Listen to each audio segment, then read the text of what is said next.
అందరికీ నమస్కారం. ఇప్పుడు మనకు సుజాత గారు అని మనకు కోయిలగూడెం వెస్ట్ గోదావరి, అక్కడి నుంచి తను విపరీతమైన నడువు నొప్పి అలాగే మెడ నొప్పితో రావటం జరిగింది. మెడకు సంబంధించిన సర్జరీ కూడా C5 C6 ఏరియాల్లో జరగటం జరిగింది. అక్కడ కూడా సెమీ డిసెక్టమీ చేయటం జరిగింది. అయినా కూడాను తనకి ఆఫ్టర్ సర్జరీ తర్వాత కొన్ని రోజులు బాగుండిందన్నారు. తర్వాత విపరీతంగా నడువు నొప్పి అలాగే మెడ నొప్పి, చెయ్యి లాగటము, చేతులు తిమ్మిళ్ళు రావటము, నడక కూడా చాలా కష్టంగా ఉండి మొద్దుబారిపోయి నడవలేని పరిస్థితిలో తను రావటం జరిగింది. వచ్చిన తర్వాత తన మాటలు అసలు ఎలా వచ్చారు, తనకి ఏ విధంగా మనం అడ్వైజ్ చేశాము, ట్రీట్మెంట్ ఎలా తనకు ఉపయోగపడింది, ఈరోజు ఎలా ఉన్నారు, ఈరోజు మళ్ళీ మన దగ్గరికి ఎందుకు వచ్చారో ఆ మాటల ద్వారా మనం విందాం. నమస్తే అండి, నా పేరు సుజాత అండి, మాది వెస్ట్ గోదావరి కోయిలగూడెం అండి. నేను స్టార్టింగ్ నాకు C6 C5 ఆపరేషన్ కూడా అయిపోయిందండి, సర్జరీ చేశారు. మళ్ళీ 1 ఇయర్కే ప్రాబ్లం వచ్చి మళ్ళీ చేయాలన్నారు. కానీ అది వెళ్తే వెంటనే అది మళ్ళీ సక్సెస్ అవ్వలేదు. ముందు చేసింది అది అదే మరి చేస్తే 50-50 ఛాన్సెస్ అని చెప్పారండి, ప్రాణానికి కూడా ప్రమాదం అని చెప్పారు. అప్పుడు మళ్ళీ హైదరాబాద్కి, మా పాపళ్ళు హైదరాబాద్లో ఉంటారు, ఇక్కడే తీసుకొచ్చారండి.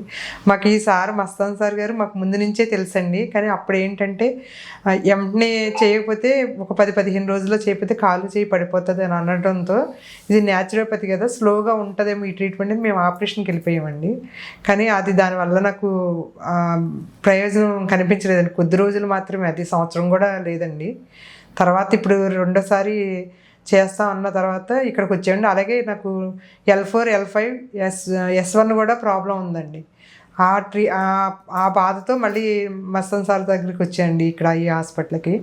వచ్చిన తర్వాత నాకు ఇప్పుడు ట్రీట్మెంట్ అది చేశారు. నేను వచ్చేటప్పుడు కనీసం సరిగా నడలేకపోయింది, కొన్ని చేయలేకపోయానండి.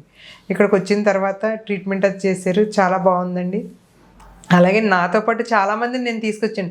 ఎవరన్నా సర్జరీకి వెళ్తాను అంటే వెళ్ళొద్దని ఆప్ చేసి నేను మరీ ఇక్కడ తీసుకొచ్చాను. వాళ్ళందరికి కూడా బాగుందండి ట్రీట్మెంట్, మంచి పని చెప్పారు, ఆపరేషన్ లేకుండా అని చాలామంది అన్నారండి. ఇప్పుడు ప్రజెంట్ నాకు కొంచెం నెక్ పెయిన్ వచ్చింది, అది కూడా 5 days నుంచి ఉందండి. అది కూడా ఇప్పుడు క్యూర్ అయిపోయిందండి, బాగానే ఉంది, తగ్గిందండి. ప్రాబ్లం ఏం లేదండి. ఈ ట్రీట్మెంట్ మాత్రం ఎవరైనా ఆపరేషన్కి వెళ్లకుండా చేయించుకోవచ్చండి మస్తాన్ సార్ గారి దగ్గర. ఈ హాస్పిటల్లో ఈ ట్రీట్మెంట్ చాలా బాగా చేస్తున్నారండి. ఇప్పుడు మీరు ఎవరిని తీసుకొచ్చారు? నేను ఇప్పుడు మా కోడల్ని తీసుకొచ్చానండి, మా ఏపరాలని తీసుకొచ్చానండి. వాళ్ళకి కూడా స్పైనల్ ప్రాబ్లం అండి. మా ఏపరాలకి ఆవిడ పేరు విజయ్ కుమార్ అండి. ఆవిడకి మొత్తం 4-5 చోట్ల ప్రాబ్లం ఉందని అండి, వెన్నుపూసలో. వాటికి ట్రీట్మెంట్ చేస్తున్నారు. ఆవిడ ఇప్పుడు 6 రోజుల నుంచి 7 రోజుల నుంచి చేస్తున్నారు. ఇప్పుడు ఈ 7 రోజుల్లో ఆవిడకి కూడా బాగానే ఉంది, పర్వాలేదు. ఆవిడ ఆపరేషన్ వరకు వెళ్ళి ఆపరేషన్ వద్దని డేట్ కూడా పెట్టేసుకున్నారండి. వద్దని తీసుకొచ్చేయండి, ఒక్కసారికి చూడు, నెక్స్ట్ టైం కాకపోతే అప్పుడు చూద్దామని. వచ్చిన తర్వాత ఆవిడ నాకు బాగుంది, నేను అక్కడ చాలా భయపడ్డాను, వాళ్ళు చాలా భయంగానే చెప్పారు అని చెప్పారండి నాతో మా ఏపరాలు. ఇప్పుడు ఆవిడ కూడా బాగానే ఉందండి. అలాగే మా కోడలకు కూడా మామూలు ఊరికే అస్తమానం ఇక్కడ పెయిన్ అంటుందని చూపించాడు సార్కి. చూపిస్తే ఇది స్పైనల్కి సంబంధించింది, అమ్మాయికి చేశాడు, అమ్మాయికి కూడా పర్వాలేదండి, ఇప్పుడు బాగానే ఉందని నిన్న కూడా అడిగితే కొంచెం పర్లేదు, వచ్చిన దాని మీద ఇప్పుడు బెటర్ అన్నదండి, బాగానే ఉందన్నది. ఇంకంటే అమ్మాయికి ఇంకా సిట్టింగ్స్ ఉన్నాయండి. సుజాత గారు మనకు పాత పేషెంటు, తను చాలా సఫర్ అయి వచ్చారు. తను కూడా ఒక మధ్యతరగతి కుటుంబీకులు. ఇలాంటి సమస్యలు వచ్చినప్పుడు వాళ్ళు ఎక్కువసేపు కాస్త ఎక్కువ సివియారిటీ వచ్చినప్పుడు ఖచ్చితంగా సర్జికల్ కండిషన్ అనేది అవసరమైనప్పుడు సర్జరీ అని చెప్పినప్పుడు భయాందోళనకు గురవుతారు. అయినా కూడా సర్జరీ చేసుకున్నారు. చేసుకున్న తర్వాత కూడా పోస్ట్ సర్జరీ రికవరీ అయ్యే విధానంలో వాళ్ళకి గైడ్ లైన్స్ వాళ్ళు దాన్ని ఫాలోఅప్ చేయకపోవటమా, లేకపోతే గైడెన్స్ చెప్పకపోవటమా, లేకపోతే అసలు సర్జరీ లేకుండా మనం ట్రీట్ చేయొచ్చు అనే కాన్సెప్టు మనం ఎప్పుడైతే సర్జరీ అవసరం ఉంటుందో, రెడ్ ఫ్లాగ్ సిమ్టమ్స్ వచ్చినప్పుడు ఖచ్చితంగా సర్జరీ అవసరం ఉంటుంది తప్ప మిగతా ఈ మెకానికల్గా డ్యామేజ్ అయ్యే, స్పైనల్లో మెకానికల్గా యాంత్రికంగా డ్యామేజ్ అయ్యే విధానాలకు సర్జరీ లేకుండా మనము చక్కగా ట్రీట్ చేసుకోవచ్చు. పర్మనెంట్గా ఇది రికవరీ అంటే రికరెన్స్ రాకుండా రికవరీ అవ్వచ్చు. ముఖ్యంగా ఇలాంటి ప్రాబ్లమ్స్ మెకానికల్ అనగానే మనకి ఎప్పుడు అవి రిపీటెడ్గా వస్తూ ఉంటాయి.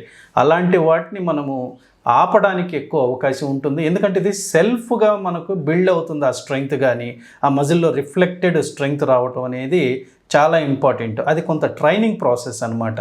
ఆ ట్రైనింగ్ ప్రాసెస్లో మనము ఎగ్జిస్ట్ అయిన ఇన్ఫ్లమేషన్ని, కండరాల్లో ఉన్న ఆ స్టిఫ్నెస్ కావచ్చు, ఆ సాఫ్ట్ టిష్యూ ఇంజరీస్ కావచ్చు, లేదా ఇన్ఫ్లమేషన్స్ అంటే స్వెల్లింగ్స్, వాతతత్వం అంటాము, ఇలాంటి వాటినన్నిటిని కూడా సిమ్టమాటిక్గా ట్రీట్ చేసుకుంటూ క్లినికల్గా వాటిని స్ట్రెంగ్తనింగ్ చేసుకుంటూ వాళ్ళ జీవన విధానంలో మార్పులు కనుక తీసుకురాగలిగితే మనం ఈ న్యాచురోపతి అండ్ ఫిజియోథెరపీ మొడాలిటీస్లో వాళ్ళకి రికవరీ విధానం చాలా బాగుంటుంది. తద్వారా వాళ్ళకి నేను ఇందాక అన్నట్టు రికరెన్స్ అనేది ఆగిపోతుంది.